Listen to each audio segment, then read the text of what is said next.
ఓం అస్మద్గురుభ్యో నమః. శ్రీరంగసింహగిరిదేశికపాదసేవా ప్రాప్తాఖిల ద్రవిడవేదరహస్యజాతం శ్రీగౌతమాన్వయజం ఆశ్రితభాగధేయం గోపాలదేశికమహం శరణం ప్రపద్యే. కౌశికాన్వయ సంజాతం వెంకటార్యతనూభవం వేదాంతాచార్య సత్శిష్యం ఉడయవర్లు మాం భజే. శ్రీమద్వేంకటరంగార్య శిష్యం సత్శిష్య సేవధిం శ్రీలక్ష్మణార్య విబుధం సంశ్రయే దీవిదీప్తయే. ఓం అస్మద్గురుభ్యో నమః. భాగవత గోష్ఠికి దాసోహాలు సమర్పిస్తూ మనం భగవద్ విషయంలో 4వ పదిలో 5వ తిరువాయిమొழிలో ఇవాళ 9వ పాసురంలోకి ప్రవేశించాము. ఈ 10 పాసురాలు కూడా దశకం అంతా కూడా అత్యంతమైనటువంటి ఆనంద అనుభూతితోటి ఇని ఎన్నై కురై యజుమయ్యుమే, నాకు లోటు అనేటువంటిది లేదు, ఎల్లై నిగజందనన్ మేవియే యానరియేన్ సైద ఆట్రయ్యే. ఇలాగ ఎక్కడికక్కడ నాతో సరి అయిన వాళ్ళు ఎవ్వరూ ఎక్కడా లేరు, ఎన్న కురై నమక్కే, నాకింక లోటేమి ఉంది, నిగరగల్ వానత్తే ఇనియావర్, నాతో సమానులైనటువంటి వాళ్ళు ఎవరు. ఇలాగా ఆళ్వార్లు ఉప్పొంగిపోతున్నారు. ఎక్కువ ఆనందం వచ్చిందంటే పాపం ఆ పక్కనే తర్వాత తిరువాయిమొഴి వస్తుందండి, తీర్పారయ్యామిని అనేటువంటిది. అందులో మళ్ళీ దుఃఖస్థితి వస్తుంది. కానీ ఆ దుఃఖం అనేటువంటిది ఇంత కూడా వీరి ఊహకు కూడా ఇప్పుడు అందడం లేదు. నా అంత గొప్పవాళ్ళు లేడు, నా అంత అదృష్టవంతుడు లేడు, నా అంత భాగ్యశాలు లేడు అనుకుంటూ ఒక్కొక్క పాసురంలో ఒక్కొక్క రకమైనటువంటి అద్భుతమైనటువంటి ఆ సౌశీల్యాది గుణ సంపత్తిని అంతటినీ కూడా వివరిస్తున్నారు. ఇప్పుడు 9వ పాసురాన్ని మనం అనుసంధానం చేసుకుందాం. வானத்தும் வானத்துள்ளும் வரும் மண்ணுள்ளும் மண்ணின் கீழ்த்தானத்தும் என் திசைய தவிராது நின்றான் தன்னை கூன்னல் செங்கதடக்கையவனை குடமாடியை வானக்கோனை கவி சொல்ல வல்லேற்கு ఇనిమ్మారు ఉండే నాతో సమానులైన వాళ్ళు ఎక్కడైనా ఉన్నారా. వానత్తంబుల్ ఎక్కడెక్కడ లేరంటారు, ఎక్కడా లేరండి, దశ దిశలలోనూ కూడా లేరండి అని చెప్పడం అన్నమాట. వానత్తుల్ స్వర్గంలో కానీ, వానత్తుళ్ళంబరం ఆకాశానికి పైనున్న లోకాలలో కానీ, మಣ್ಣుళ్ళం భూమి కానీ, మಣ್ಣెన్ కీழ்తానత్వం భూమి కింద ఉన్న లోకాలలో కానీ, ఎట్టు దిశయ్యం 8 దిక్కులు, 4 దిక్కులు 4 మూలలు 8 దిక్కులలో కానీ, తైరాదు నిన్నాంతన్నై నన్ను విడిచిపెట్టకుండా నిలిచినటువంటి వాడు. ఇక్కడ ఒక గొప్ప విషయాన్ని చెప్పారు. నిత్యసూరులు అక్కడ ఉంటారు వాళ్ళు. ఆయన అవతరించి కిందకు వస్తే అక్కడికి నిత్యసూరులు కూడా రారు. వారికి ఆ అదృష్టం, ఆయనతో కూడా ఉండే అదృష్టం లేదు. నా పరిస్థితి అది కాదండి. ఆయన భూమి మీదున్న, భూమి పైనున్న, ఆ పైలోకాల్లో ఉన్న నిత్యసూర్యుల గోష్ఠిలో ఉన్న అక్కడికల్లా నా మీదే కటాక్షం ప్రసరింపచేస్తాడు.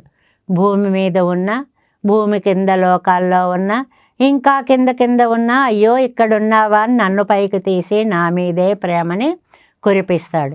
8 దిక్కులలో నేను ఎక్కడున్నా ఆయన కటాక్షం నా మీదే ఉంటుంది అని. అంటే వడ్డించేవాడు మనవాడైతే ఎక్కడ కూర్చున్నా హాయిగా విందు భోజనం చేసినట్లుగా స్వామి నావాడైనప్పుడు ఇంకా నాకు ఏ లోటు లేదు. మారు ఉండే, నాతో పోటీ ఎవరైనా ఉంటారా, అబ్బెబ్బే ఎవ్వరు లేరండి అంటున్నారు. అదే 9వ పార్ట్ 170వ పేజీ 7 వ్యాఖ్యానం.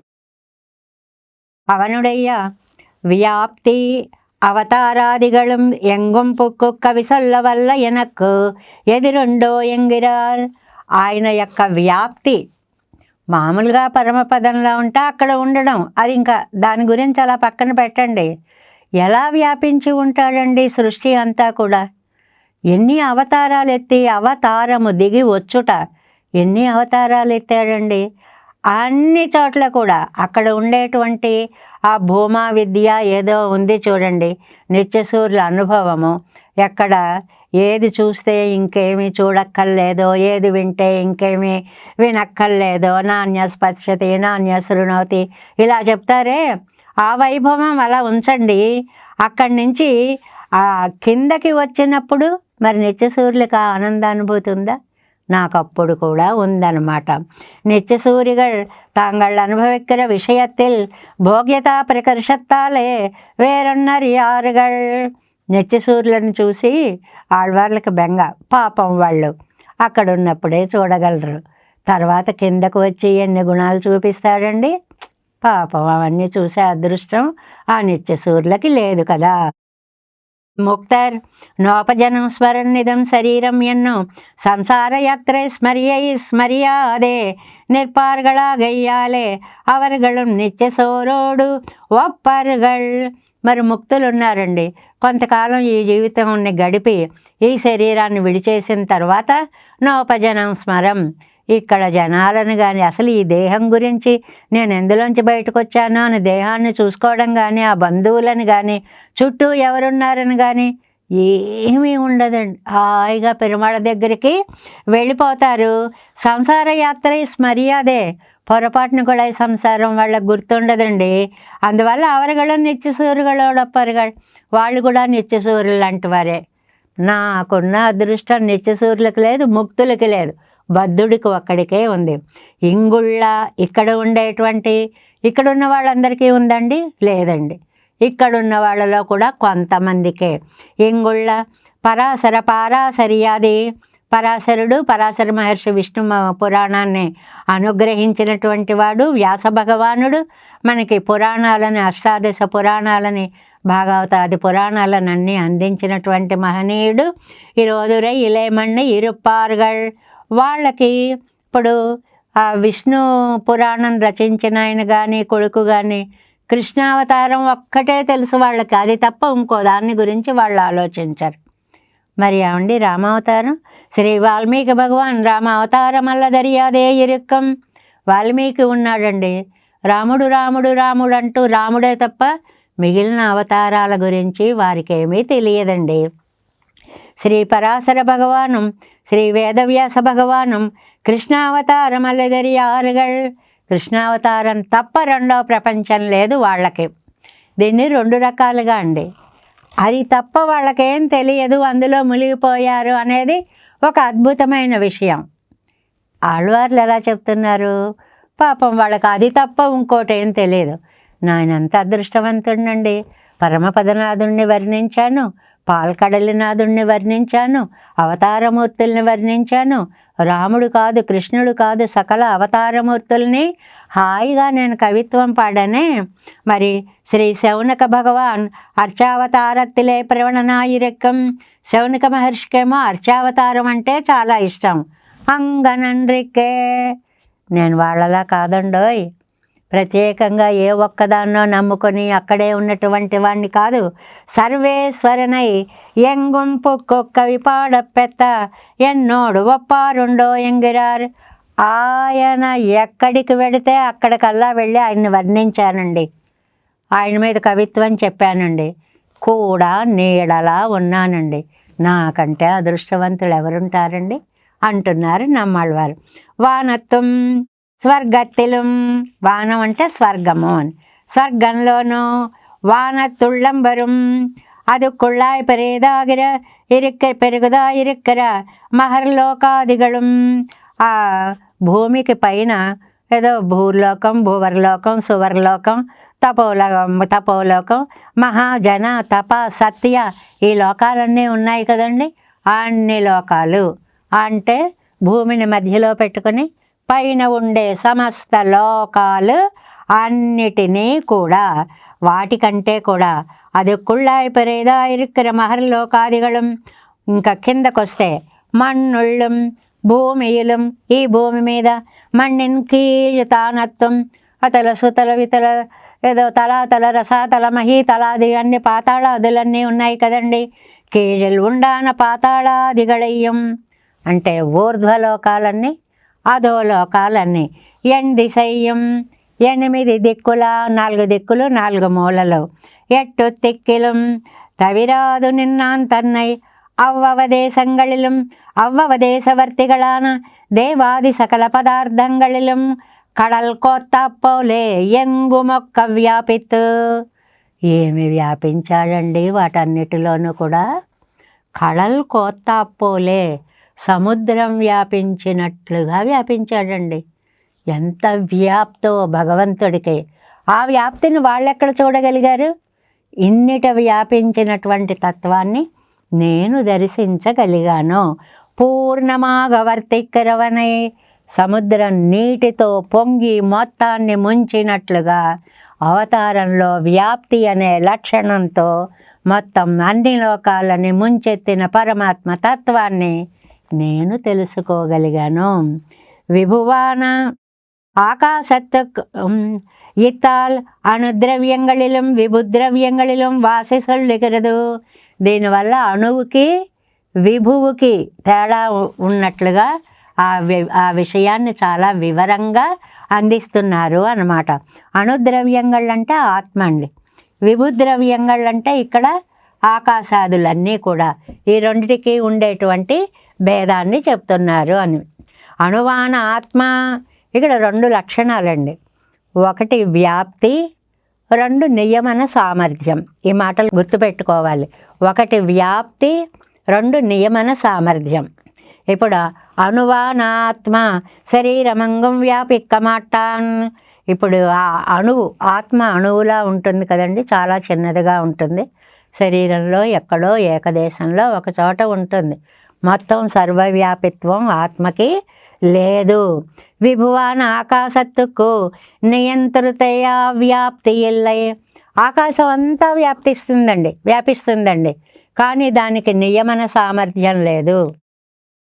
ఆత్మ ఈ జీవుణ్ణి నియమిస్తోంది కాబట్టి నియమన సామర్థ్యాన్ని ఒప్పుకుందాం. వ్యాప్తి లేదే దాని దగ్గర. సరే పోనీ ఆకాశాన్ని తీసుకుందామంటే వ్యాప్తి ఉండి బ్రహ్మాండంగా వ్యాపించింది, కానీ అది దేన్ని నియమించలేదు. అథవా వానత్వమిత్యాది స్వర్గాద్యుపరితనలోకంగళిలం. వానత్వం అంటే ఏమిటంటే స్వర్గం నుంచి పైన ఉన్న అన్ని లోకాలందు அதுக்குள்ளே மேலாயிருக்கிற బ్రహ్మాదిగళిలం ఎన్రుమాం. సత్యలోకం వరకు అండి, బ్రహ్మలోకం వరకు కూడా వ్యాప్తి అంటే ఉన్నవాడు అక్కడే ఉన్నాడు. ఈ లోకాలన్నిటి యందు అణోరణీయాన్ మహతో మహీయాన్ మొత్తం వ్యాపించేసి ఉన్నాడు. ఈ తత్వాన్ని నేను నా కవిత్వంలో చెప్పగలిగా, అది నా భాగ్యము. కూనల్ సెంగత్తడక్కై యవనై ఇప్పటి ఎంగుం వ్యాపిత్తు నిర్కరవన్. ఇలా చక్కగా వ్యాపించి ఉండి వ్యాప్తమాన పదార్థంగళోడు 100 అవతరిక్కుంబడి సొల్లుగిరదు. ఇదండి గొప్పతనం. అక్కడి నుంచి వచ్చాడు, ఇక్కడికి వచ్చాం కదా అని అన్ని లక్షణాలు అక్కడ పెట్టుకొని తాళం వేసుకుని రాలేదండి. అక్కడ ఉన్న ప్రకృతిం స్వామధిష్టాయ సంభవామి ఆత్మమాయయా. ఆ జ్ఞాన శక్తి మొదలైనటువంటి కళ్యాణ గుణాలన్నిటినీ తనలో నింపుకొని సజాతీయుడై మనలో సామాన్యుడిగా కనపడేలాగా వచ్చాడు.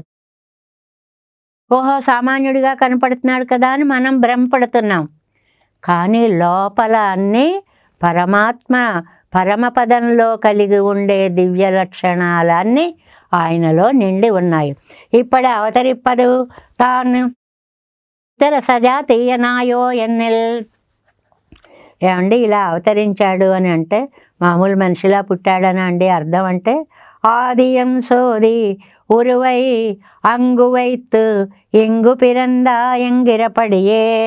అది ఆది అంశోది, చాలా ప్రకాశవంతమైనటువంటి జ్యోతి స్వరూపుడైనటువంటి ఆ పరమపద వాసుడు సర్వశక్తులని తనలో నింపుకొని ఈ లోకంలో ఒక సాధారణ మానవుడుగా అవతరించాడు. ఇది ఎప్పుడూ దృష్టిలో పెట్టుకోండి. భారతం అంతా ఇదే చెప్తుంది, భాగవతం అంతా ఇదే చెప్తుంది. మనలాగే ఉన్నాడు కదా అనుకుంటున్నారేమో మీరు. కాదు కాదు, ఆయన పరాత్పరుడైనటువంటి శ్రీమన్నారాయణుడు తన దివ్య శక్తులను తనలో నింపుకొని ఇక్కడికి వచ్చి అవతరించాడు. తన్నుడయ్య అప్రాకృత దివ్య సంస్థానత్తై ఇతర సజాతీయమాకి కొండాయిత్. అప్రాకృతమైన రూపం అండి, మనలాగా పంచభౌతిక దేహం కాదు, అది పంచ ఉపనిషన్మయమైనటువంటి దేహం. అలాంటి వాడు ఇక్కడికి వచ్చి ఇతర సజాతీయనాయి, మనం ఎలాగుంటామో, మన శరీరం ఎలాగో, మన పద్ధతి ఎలాగో మనతో సమానంగా పుట్టేటప్పటికీ వసుదేవుడు కృష్ణుడు పుట్టినప్పుడు ఏమన్నాడండి? జాతోసి దేవదేవేశ శంఖచక్ర గదాధరా ఎన్నో సొల్లుంబడియా ఎత్తు. నువ్వు నా కడుపున పుట్టాలి అని అదితి కశ్యపులు ప్రార్థిస్తే వాళ్ళ తర్వాత అంశమే కదండి వసుదేవుడు, ఈవిడ కూడాను, దేవకి కూడా. అందువల్ల పుట్టినప్పుడు ఇదిగో నేనే పుట్టాను అని మీకు నమ్మకం కలిగించడం కోసం శంఖచక్ర గదాదులతో పుట్టాను అని చెప్తే, జాతోసి దేవదేవేశ శంఖచక్ర గదాధరా. ఆహా శ్రీమన్నారాయణ, మా కోరిక తీర్చి మాకు నువ్వు కలిగావా తండ్రి అని చెప్పి పొగడినట్లుగా ఎన్నం సొల్లంబడియా ఎత్తు కోనచ్చంగం. ఇంకా శంఖం అండి, అందంగా వంగినటువంటి శంఖం. శంఖం వంగడం అంటే అదిలా వంగిపోయి ఉండడం కాదు, అది అలా చుట్టూ తిరిగి ప్రణవాకారంగా అత్యద్భుతమైనటువంటి శబ్దాన్ని లోకానికి అందించేటువంటి పాంచజన్య శంఖమును. ప్రాంజలిం ప్రహ్వమాసీనం ఎంగిర ఇళయ పెరుమాళై పోలే. ఆ శంఖాన్ని ఎవరితో పోల్చారో తెలుసా అండి? లక్ష్మణస్వామితో పోల్చారండి. ఎలాంటి లక్ష్మణస్వామి? ప్రాంజలిం ప్రహ్వమాసీనం, చేతులు జోడించి తలని వంచి నిలబడ్డ లక్ష్మణస్వామి అన్నట్లుగా ఉంది శంఖం. ఎందుకండి ఆ పోలిక పోల్చారు అంటే, భగవదనుభవత్వాలు 100 ప్రహర్షత్తాలే ప్రహ్వీకరిత్తిరిక్కై. ప్రహ్వీభావం అంటారండి. నమ ప్రహ్వీభావే అని ధాతువు అన్నమాట.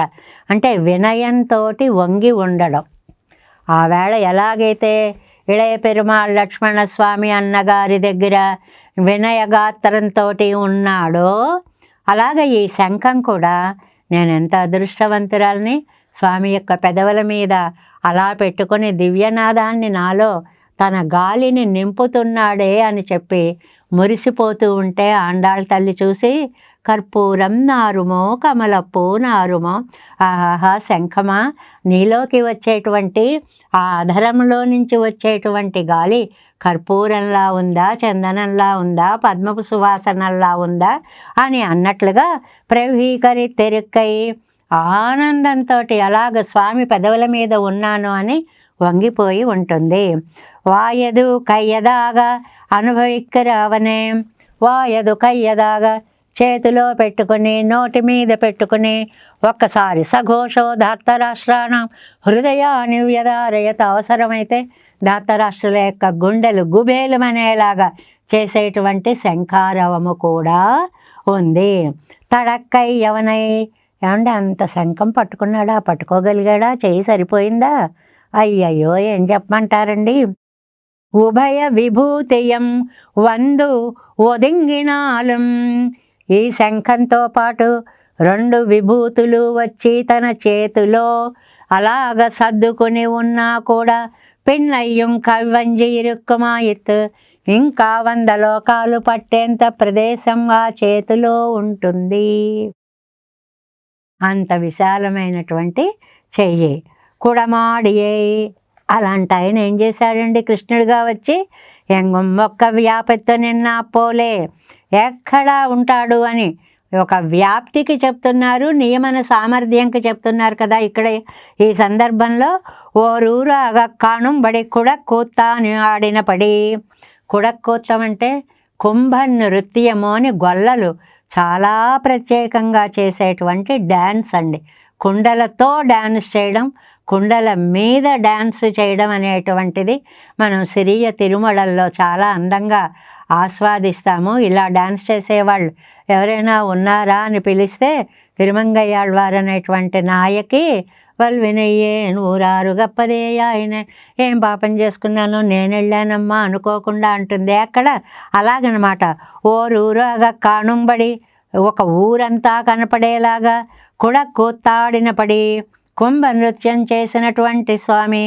చేసి తంగుళకు ఎల్లాం ఉపలక్షణం, నాట్యం చేశాడు అంటే అందులో ఉపలక్షణము అంటే చాలాసార్లు చెప్పుకున్నాం. ఒకరికి చెప్తే అందరికీ చెప్పినట్లే. ఇంట్లో ఒకరికి ఇన్విటేషన్ ఇచ్చి పెళ్ళికి రండి అంటే అందరినీ రమ్మని పిలిచినట్లే.